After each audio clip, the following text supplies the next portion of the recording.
Welcome to Falcon computer academy. Dear viewers, आज मैं आपको एमएस एक्सेल में 5 अमेजिंग टिप्स एंड ट्रिक्स पढ़ाने जा रहा हूं।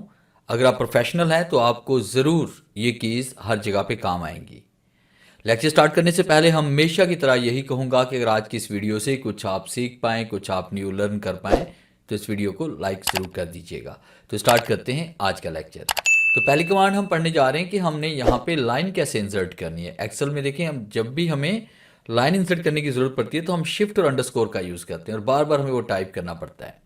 अब देखिए, मैं सिर्फ यहाँ पे शिफ्ट और अंडरस्कोर सिर्फ एक बार टाइप करूँगा और एंटर प्रेस करूँगा तो यहाँ पे लाइन इंसर्ट हो जाती है। तो ये आपने कैसे करना है, सबसे पहले हमने क्या करना है, यहाँ पे डाटा राइट कर लेते हैं। जैसे फर्स्ट कीजिए कि मैंने यहाँ पे नेम लिखा, उसके बाद मैंने यहाँ पे टाइप कर लिया CNIC और उसके बाद मैंने टाइप कर लिया यहाँ पे डेजिग्नेशन एंड उसके बाद मैंने टाइप कर लिया यहाँ पे सैलरी। अब मैं चाहता हूँ कि इनके सामने जब भी मुझे लाइन इंसर्ट करने की ज़रूरत पड़े तो मैं सिर्फ यहाँ पे एक डैश प्रेस करूँ और उसके बाद लाइन मुकम्मल इंसर्ट हो जाए।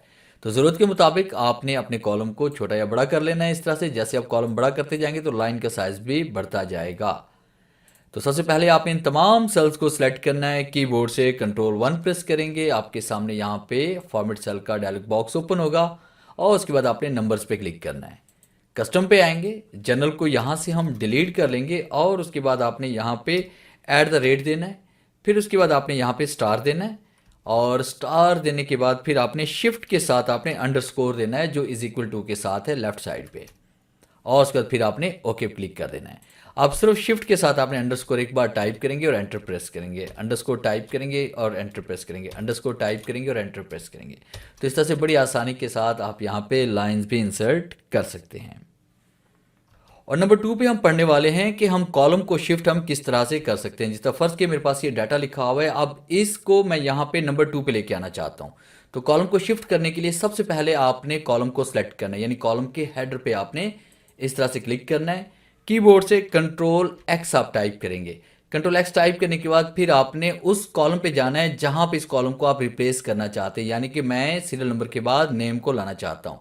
तो यहाँ पे हम क्लिक करते हैं और कीबोर्ड से हमने कंट्रोल और प्लस टाइप करना है। तो ये देखें, आप यहाँ पे सीरियल नंबर और उसके बाद नेम आ रहा है और उसके बाद फिर ये कोर्स आगे चला गया।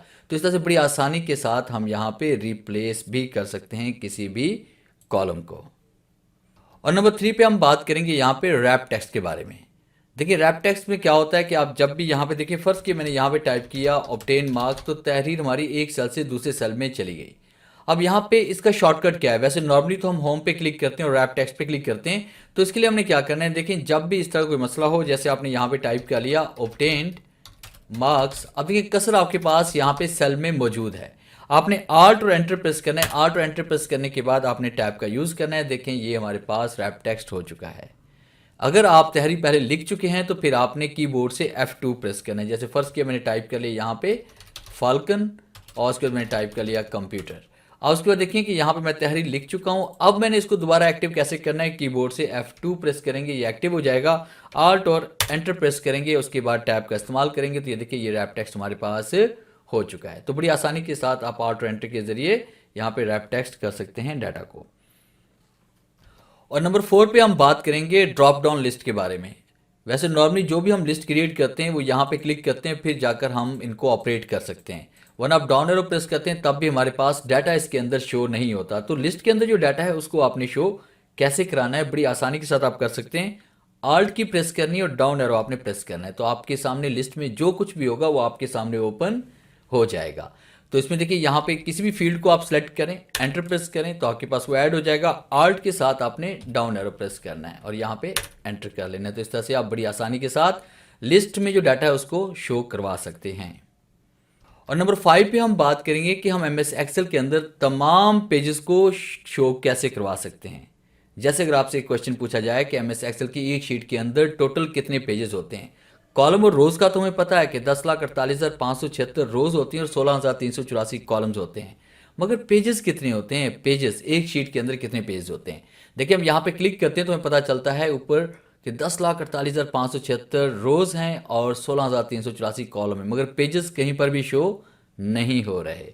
तो पेजेस को शो कैसे करवाना है, जैसे आप यहाँ पे क्लिक करें किसी भी एक सेल के अंदर और नीचे स्टेटस बार पे आएंगे और यहाँ पे हम क्लिक कर लेंगे इसमें पेज ब्रेक प्रीव्यू के ऊपर, और फिर उसके बाद यहाँ पे हम क्लिक करके इसमें XYZ हम कुछ भी टाइप करेंगे। जैसे मैंने नेम टैब का इस्तेमाल किया, क्लास टैब का इस्तेमाल किया, रोल नंबर मैंने लिख दिया यहाँ पे।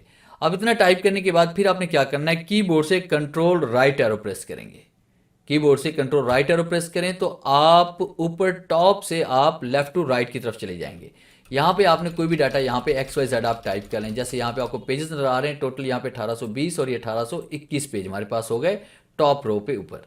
अब उसके बाद कंट्रोल के साथ फिर आपने डाउन एरो प्रेस करना है और यहाँ पे हम देखें इसमें टाइप कर रहे हैं तो हमारे पास ये आखिरी जो पेज है वो यहाँ पे शो हो रहा है। कंट्रोल और जूम करते हैं हम यहाँ पे, या यहाँ से हम इसका जूम बढ़ा सकते हैं तो आपको यहाँ पे पेजेस नज़र आ रहे होंगे। टोटल हमारे पास पेज की तादाद इतनी है।